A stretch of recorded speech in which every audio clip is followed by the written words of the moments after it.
Okay, so why don't we turn to the panelists? Any want to say something about what has been about raised? Cochrane, and you mentioned Cochrane. I have a friend in Wall Street. Apparently those guys knew Lehman Brothers was going down the tube, for sure, with probability 1. And they were talking to each other quite a lot. And, you know, they panicked when they saw Bush and Paulson on TV saying, this is a disgrace, the financial sector, it's completely destroyed. Either you approve right now $700 million to go and rescue it, or this is going to be the disaster. All of a sudden, those guys in Wall Street started looking at each other and said, oh my God, who can I trust? And they stopped lending to each other. So we have to be kind of, I don't know, there's too many things that can go wrong, and we don't know them, and politicians are one of them, okay? Some people say that there's too much market fundamentalism. I'm from Minnesota, okay? Let me and a macroeconomist from Minnesota, a student of Ed Prescott, okay? Imagine that. So, some people claim that we are market fundamentalists. It's not just that. It's that somehow we tend to believe that markets do a better job than politicians allocating resources. And especially in a country like ours, where presidents learn economics in 2 afternoons, that's pretty much about right, and we've seen it in the response to the crisis. Politics have been driven by daily polls in the media on what to do. I'm going to increase tax on the rich. No, wait a second. There's an article in some journal criticizing that. No, now I'm going to increase it in the middle class. No, wait a second. Ooh, wow. I'm going to increase it on the... So bottom line, as a profession, we should not ask what is our role in that, but exactly the opposite. Why don't those guys ask the people who know? I mean, if I need to make some policy about banks, I go and ask Xavier. I don't make it up. If I want to understand something about monetary policy, I go and ask Jordi. I don't make it up. So if you're looking for our blame, I think that the blame is that, in general, those who conduct policies do ask very little and to the wrong people.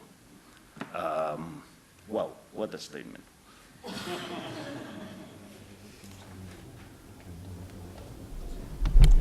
Yes, so Francesco, one of the points you make is that that we didn't know the extent of the leverage.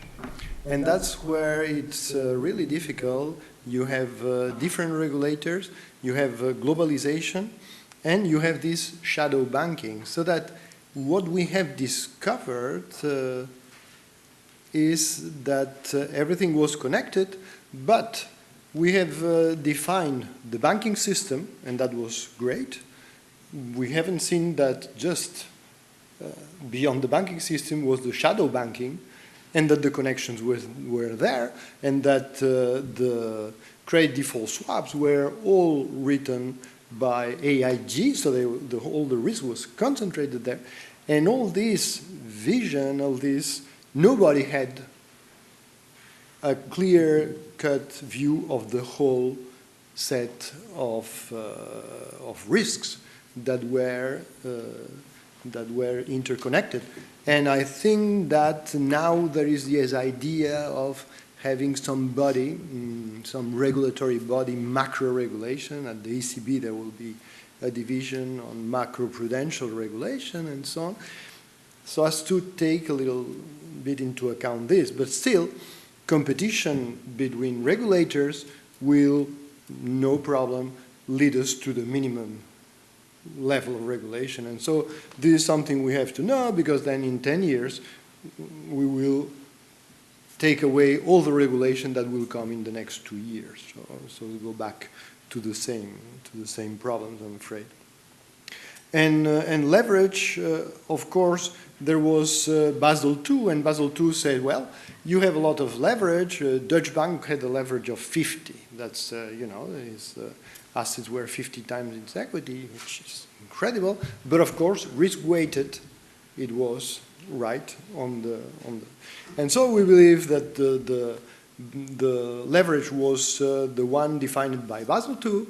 And then what if agents decide that they consider leverage as such without taking into account Basel II? Then immediately you have to go, you are in a model where nobody is believing in the solvency of the other guys because, okay, they satisfy Basel II, but their leverage is outrageous. So, and then we come to this effect that nobody lends to nobody, and that's indeed the case.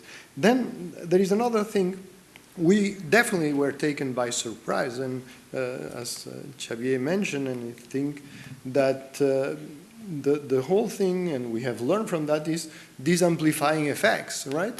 And in retrospect, it's so simple, Brunner-Meyer-Pedersen, to understand haircut spirals and all that, but still, it's definitely too late when you think of how important these models are. We have a huge number of papers and contributions, and then out of all these, you suddenly discover that the ones that are right are Brunner-Meyer-Pedersen, Acharya, Yerul-Mazer, and out of all the models we teach our students, then suddenly only two have a glimpse of something related to the crisis. And so we were indeed surprised by the spectacular impact that these fire sales had on prices, and how low prices determine lack of liquidity, and therefore